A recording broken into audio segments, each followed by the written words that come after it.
So before we work together, I want to make sure that you and I are really clear on what we mean by coaching and mentoring. Across the spectrum of learning, there are different types. So there's teaching to one end, where you had that at school, college, you might still have a level of teaching in your professional capacity now.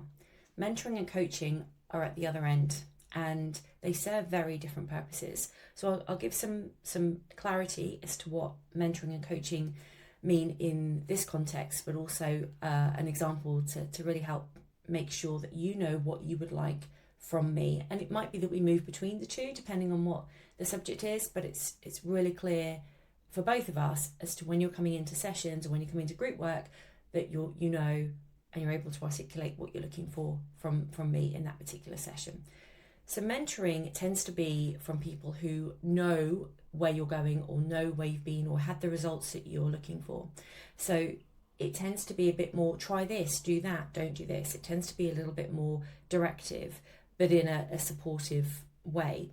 It's more about giving guidance than it is about, here is how you add up 2 + 2 to get 4. That's about the teaching and the instruction. Mentoring is more about ping-ponging you along to where you want to go and challenging you accordingly. You're doing more telling when you're mentoring.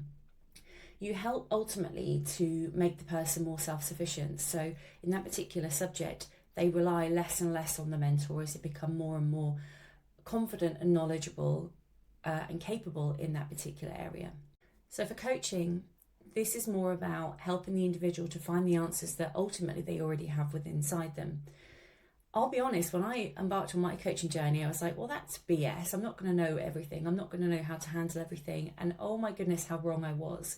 So what coaching does is it creates that contained environment, that safe space to throw all the thoughts around with somebody who's just there to listen and ask very pertinent questions that make you go a bit deeper, that make you stop and think about it a little bit differently, that maybe call out some of your own BS, that maybe help you look at that block that's in front of you and work out, is it really a block, or is there a way, or how there's always a way, how we can get around it or how we can change direction.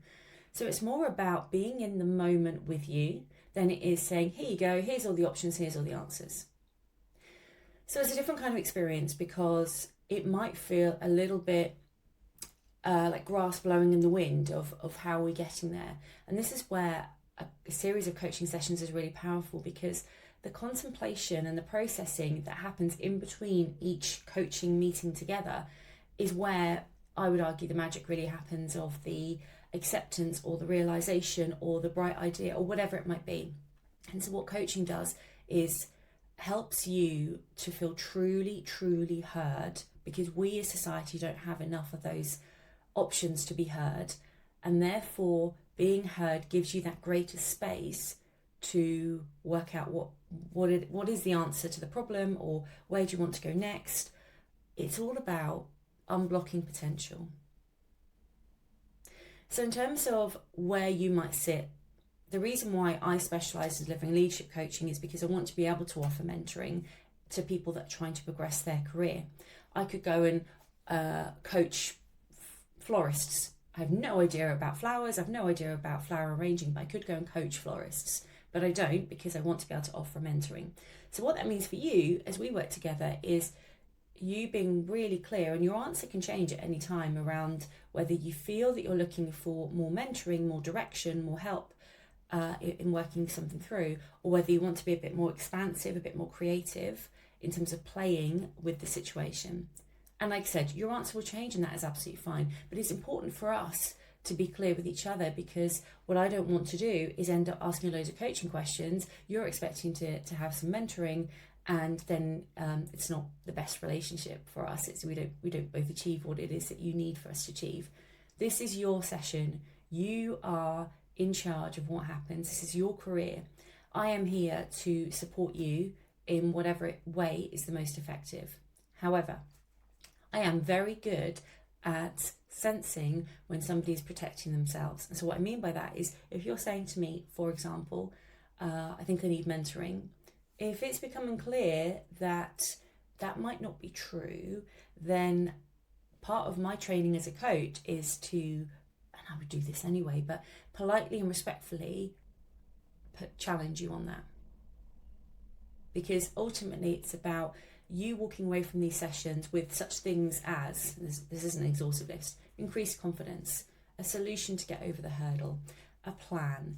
It's all about you feeling you can move forward from where you are at the point where we start together. So that sounds very, very loose and very evasive. And I guess that's because no one person has the same situation today. And so there isn't one cookie cutter, what's the word I'm looking for, conveyor belt of do this, do that, do the other. Because you're at the stage where you're long past that now. You're at the stage where you have far more options available to you.